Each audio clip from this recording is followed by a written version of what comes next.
Então nós estamos dando essa aqui é a segunda parte, o segundo vídeo falando sobre Aristóteles, né? Onde ele nos afirma que o homem é um animal por natureza política. Então nós vamos entrar aqui agora no mérito sobre a lógica. Ele vai fundar o ensinamento enriquecedor sobre a lógica. Obviamente não poderemos dar conta desse estudo sobre lógica, porque caberia a um estudo mais aprofundado no que diz respeito à filosofia.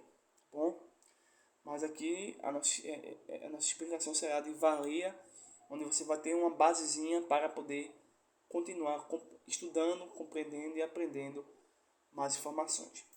Bem, essa parte da lógica faz parte dos trabalhos de Aristóteles, porém no livro que vocês receberam não tem tanta ênfase nessa questão. Por isso que eu vou fazer uma extensão maior sobre esse ponto, por isso que vai ser 2 vídeos. E essa é a parte 2 do vídeo sobre Aristóteles. Ok? Deu para entender? Pois bem. A primeira grande qualidade de Aristóteles é que, quase sem predecessores, quase integralmente em razão de profundas reflexões, ele criou uma nova ciência, a lógica. Renan fala sobre o péssimo treinamento de toda a mente que não foi submetida direta ou indiretamente à disciplina grega, mas, em verdade, o intelecto grego em si fora indisciplinado e caótico até as fórmulas implacáveis de Aristóteles proporcionaram um método pronto para testar e corrigir o pensamento. Ponto.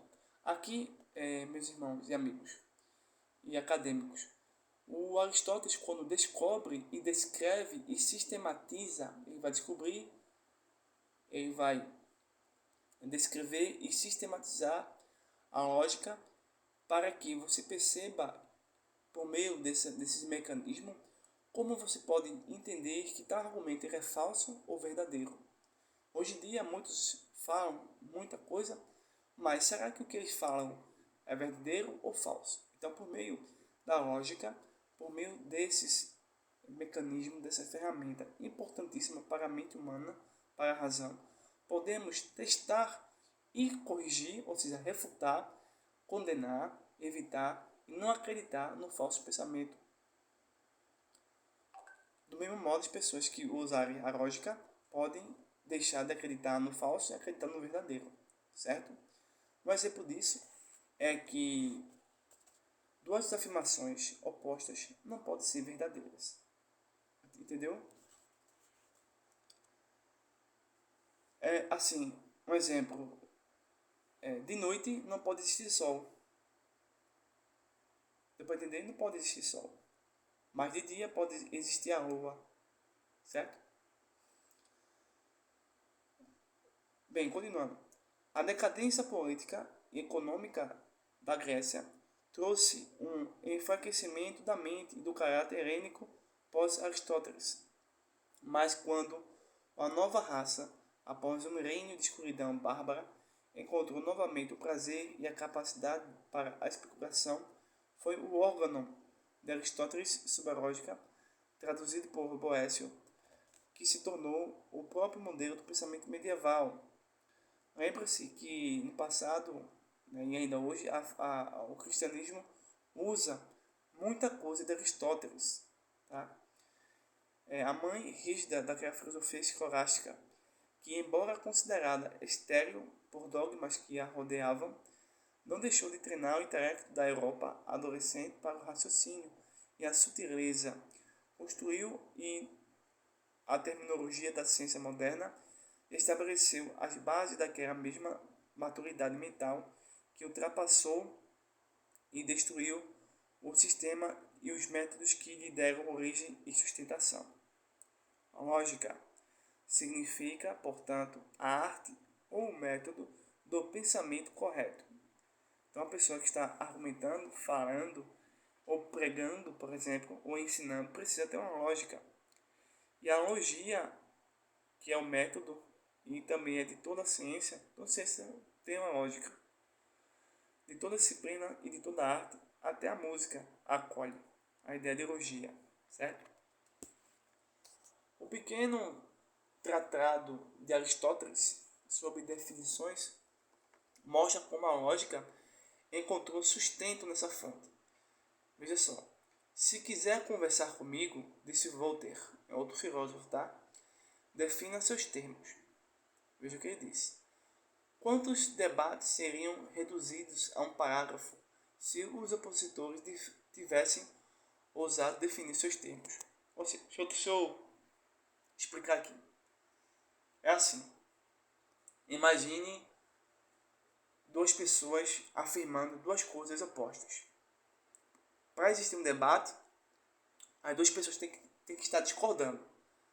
Se as duas pessoas estiverem num debate apoiando o que a outra apoia, então não é um debate. Você vai concordar comigo, né? É uma conversa, é um diálogo. No debate não, no debate todas as pronúncias, palavras e os termos, eles são antagônicos ao outro adversário. Aí, por meio da lógica, Aristóteles vai dizer, olha, primeiro você tem que definir seus termos. O que você quer dizer com a palavra Deus? O que você quer dizer com a palavra aborto? O que você quer dizer com a palavra liberdade? O que você quer dizer com a palavra direito democrático? O que você quer dizer com eleições? O que você quer dizer com a palavra ética, verdade? Porque todos podem usar essas palavras, mas estão sendo usadas de formas e de sentido diferentes. O outro também pode usar essas palavras e também vai usar de formas e sentido diferentes. E para vencer um debate é preciso conhecer qual é o sentido do termo. Sabendo o sentido do termo, você pode entender se o adversário está cometendo contradições. Mas a maioria dos debates não se importa com isso. Porém, dentro da lógica é muito importante conhecer esse debate sobre como definir os seus termos, né? Esse é o alfa e o ômega da lógica, o coração e a alma dela. O fato de que todo termo importante no discurso sério deve ser submetido ao escrutínio e à definição mais estrito. É difícil e testa impiedosamente a mente, mas uma vez realizado terá concluído a metade de qualquer tarefa. Ou seja, um dos pontos mais importantes é você definir os termos. É a mesma coisa assim. Você está pregando, debatendo com o ateu diz que Deus não existe.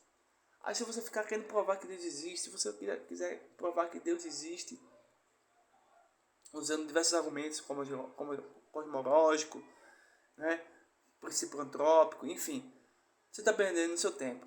Sabe por quê? Porque o Deus que o ateu está defendendo não existe de verdade. Então Deus que o ateu está pronunciando, esse Deus não existe porque ele não tem conceito, ele não tem definição, ele não tem sentido, ele não tem existência. Então você está perdendo o seu tempo. Você só vai parar de perder seu tempo quando o ateu definir seu termo, o termo de que Deus ele está se referindo. Porque fica muito genérico. Existem vários deuses. Você está defendendo que todos os deuses existem? Não. Um exemplo disso. Uma coisa é um debate com o comunismo. O comunista vai dizer não, que a verdade fala a verdade e tal. Mas o que quer dizer com verdade? Entendeu? Sem isso, há um gasto de energia desnecessário. Deixa eu ver aqui o que eu posso mais dizer.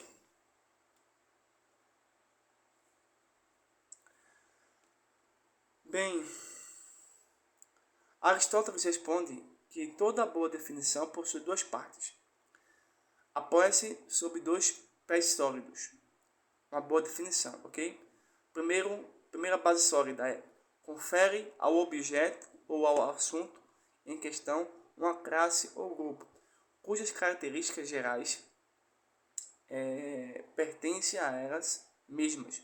Portanto, homem é, sobretudo, um animal. E a segunda base é onde vai se indicar o ponto em que o objeto difere de todos os outros animais da mesma classe. Portanto, homem, no sistema aristotélico, é um animal racional. Sua diferença específica é que, ao contrário de todos os outros animais, ele é racional. Então nós temos aqui um retorno à explicação sobre o homem é um animal político, que também ele vai definir bem essa questão aqui.